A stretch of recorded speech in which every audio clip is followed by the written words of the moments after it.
Hi மக்களே, நான் உங்கள் பிரியா குமார். எல்லோரும் எப்படி இருக்கீங்க? பிரபஞ்சத்தோட அருளால் ரொம்பவே நல்லா இருப்பீங்கன்னு நம்புகிறேங்க. காலையில் எழுந்து ஃப்ரெஷ் ஆகிட்டு இன்றைக்கி டேவை ஒரு ஸ்ட்ராங்கான டீயோட ஸ்டார்ட் பண்ணலான்னு நேராக கிச்சனுக்கு போயாச்சுங்க.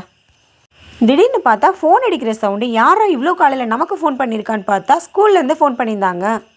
சரி, என்னதான் சொல்கிறாங்க கேட்போன்னு பார்த்தா திடீர்னு இன்றைக்கி ஸ்கூல் லீவுன்ட்டாங்க. சரி, பசங்களுக்கு ஒரே ஜாலி தான். கூடவே நமக்கும் இன்றைக்கி லஞ்சு செய்கிற வேலை காலையிலே கிடையாது அப்படின்னு நானும் கொஞ்சம் ஹாப்பி ஆகிட்டேங்க. திடீர்னு எனக்கு கொஞ்சம் வெளியில் வேலை வந்துட்டதால் எப்பவும் போல் லஞ்சு காலையிலே செஞ்சாச்சுங்க.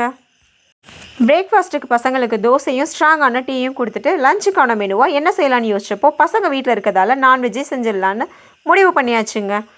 அதனால் இன்றைக்கி நாங்கள் செஞ்ச லஞ்ச் மெனு சுட சுட சாதம், சூடான சிக்கன் கிரேவி, கூடவே தொட்டுக்க சௌ கூட்டு. இதுதாங்க இன்றைக்கி எங்கள் வீட்டில் லஞ்ச் மெனு. உங்கள் வீட்டில் என்ன லஞ்ச் மெனுன்றதை கமெண்ட்டில் சொல்லுங்கள். லீவுன்றதால பசங்களுக்கு ஈவினிங் ஸ்நாக்ஸ் கொஞ்சம் சாப்பிட்ணும் போல் இருக்குமான்னு கேட்க நானும் சரி கொஞ்சம் ஹெல்த்தியாகவே கொடுக்கலான்னு ராகி சேமியா தாங்க பண்ண போனேன்.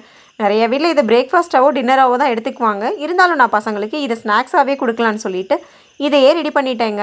நான் எப்போவுமே ராகி சேமியாவை ஒரு 5 நிமிஷம் தண்ணியில் ஊற வச்சுட்டு அதுக்கப்புறமா தாங்க இட்லி பாத்திரத்தில் வேக வைப்பேன். இது நல்லா வெந்ததுக்கப்புறம் நம்ம கையில் எடுத்து பார்த்தோன்னா கையில் ஒட்டாமல் உதிரியாக தனித்தனியாக வருங்க. இதுதான் இது வெந்திருக்குன்றதுக்கான பக்குவம். இது கூடவே கொஞ்சம் சர்க்கரையும் கொஞ்சமாக தேங்காய் பூவும் போட்டு ஆளுக்கு ஒரு பவுலில் கொடுத்து இது தாண்டா இன்றைக்கி ஸ்நாக்ஸை சாப்பிடுங்கன்னு பசங்க கையில் கொடுத்துட்டேன். அவங்களும் சாப்பிட்டு ஸ்நாக்ஸ் ரொம்ப நல்லாவே இருக்குமான்னு கமெண்ட் சொன்னாங்க. உங்கள் வீட்டில் எப்படி ராகி சேமியா பண்ணுவீங்கன்றதையும் எனக்கு கமெண்ட்டில் சொல்லுங்கள். கூடவே நான் பண்ண ராகி சேமியா உங்களுக்கு பிடிச்சிருந்தா எனக்கு லைக் பண்ணுங்கள். அப்புறம் என்னங்க, ஸ்கூல் லீவுன்றதால பசங்களை சாயந்தரம் படிக்க வைக்காமல் இருக்க முடியுமா?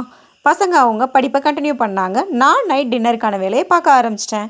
எங்கள் வீட்டில் இன்றைக்கி நைட் டின்னர் ஆனியன் தோசையும் தக்காளி குருமாவும் தாங்க. இந்த வீடியோ பிடிச்சிருந்தா லைக் பண்ணுங்கள், ஷேர் பண்ணுங்கள், கமெண்ட் பண்ணுங்கள், சப்ஸ்கிரைப் பண்ணுங்கள். தேங்க்யூ மக்களே, தேங்க்யூ யூனிவர்ஸ்.